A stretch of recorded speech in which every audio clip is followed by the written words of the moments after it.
בכלל לא היה מושג על השואה שמתחוללת בקיבוץ. כן.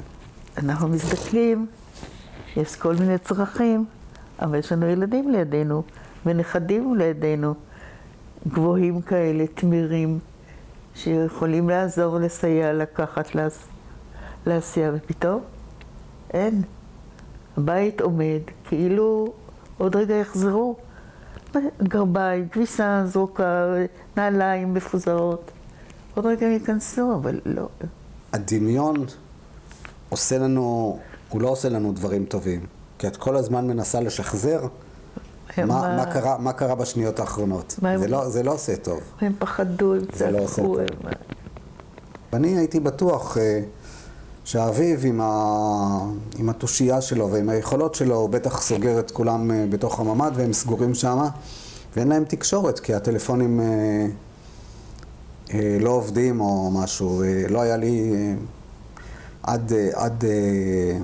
אני ב7:30 עוד כתבתי להם, היי, מה קורה? אנחנו חושבים, אנחנו לא יודעים, אולי בכלל אביב התעורר מוקדם כרגלו. אי אפשר לדעת כלום. ויצא לגינה, כי הכוס קפה שלו עמדה על השיש. אולי הוא ראה את החבר'ה שצונחים, אולי שמע את האזעקה, אנחנו לא יודעים. בחוץ הייתה מהומה. גם שמעתי שם מקלעים כבדים שיורים בסביבה שלנו, בזמן שהיינו בתוך הממ"ד, גם בשעות האלה של הבוקר. 3-4 פעמים שמעתי שם, לא רחוק מאיתנו, שצועקים, שמדברים בערבית, וגם כן סימסתי שמשפחת קוץ יש דיבורים בערבית על יד הבית. ומרמים טלפון לילדים, כמה דקות, ואין כל מענה. באמת, החרדה הייתה מאוד גדולה, של הנה, אין שום תקשורת ושום הבנה ושום איתות לגבי מה שקורה, גם בכלל בתוך היישוב וגם באופן פרטי. ה-SMS היחידי שאני נעניתי, זה היה שאני סימסתי לשכן של אביו, משפחת דישון, וסימסתי להם לשאול אם הם יודעים משהו, אם משהו קורה, והם אמרו לי, אנחנו בשקט, אנחנו לא מדברים פה, אנחנו סגורים בתוך הממ"ד.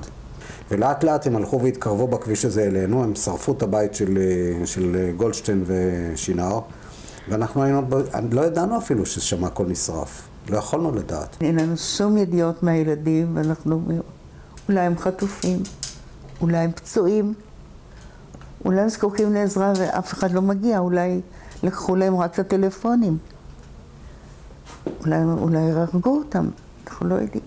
בנות אמרו לי, אמא, רק שלא יהיו חטופים, כתבו לי, רק שלא יהיו חטופים בעזה. מה שאנחנו הבנו אחר כך, זה ששם הייתה הנחיתה של החברות של המחבלים שהגיעו דרך האוויר. הצלם של ynet, שהיה שם, צילם אותם, והם נכנסו, הוא היה בבית הראשון של השכנים של אביו, אז הם הרגו אותו ואת אשתו, שני הילדים הוחבאו בארון, והילדה אביגיל ברחה. הבית השני זה הבית של דישון, שכמו שאמרתי לכם, הוא היה סגור, והבית השלישי זה הבית של אביו. ומישהי מהקיבוץ אמרה לנו, אני ראיתי מהשורת בתים שאני גרה בה, שהיא שורה יותר מזרחית, היא אמרה, ראיתי 4 אנשים לבושי שחורים שעולים לכיוון של הבית של קוץ. ככה היא אומרת. אין לנו דרך איך לאמת או לא לאמת את זה. זה היה בשעות, ממש בשעה הראשונה. זה היה משהו בסביבות של בין 6:30 ל-6:40. זאת אומרת, לפי ההבנות שלנו, כאילו בדיעבד, בשעות האלה הם כבר נרצחו. הם 5 אנשים גדולים, גבוהים, והם כנראה, הם היו 5, אבל אביו ברגע האחרון חיבק את כולם, וככה הם נורו. נכנס איש זק"א לבית לפנות, הם ראו את התמונה, הם יצאו החוצה בבכי. אנחנו נפגשנו עם איש זק"א, הם לא יכלו להכיל את זה. האבל הזה הוא משהו שהוא בלתי פוסק. זה גם כל כך טוטלי, שזה תופס, שזה משפחה שלמה. זאת אומרת, זה לא שמישהו או מי שהם שרדו מהדבר הזה, אלא שזה ראתה לי שהם פשוט כולם נעלמים, והם אינם יותר. צריך לעשות שזה יישאר אצל אנשים באיזשהו מקום. כאילו, את יכולה לשים כמה שלטים שתשימי, אבל אין לזה משמעות. זה צריך להיות אצל אנשים בתוך העשייה שלהם, בתוך איזושהי דינמיקה של זיכרון. קבוצת הפועל, למשל, באקט לקחה את קבוצת הנערים הלא המבוגרים, היותר צעירים, והם קראו להם הפועל קוץ תל אביב. זה שלקחו את העפיפונים והפכו את זה לפרויקט טרנס-אטלנטי, ששלחו לנו תמונות מגואטמלה, מכל מיני מקומות, קהילות שלקחו והנציחו את זה. אבל אביב הוא לא רק יזם של עפיפונים, כאילו. היו לו כל כך הרבה דברים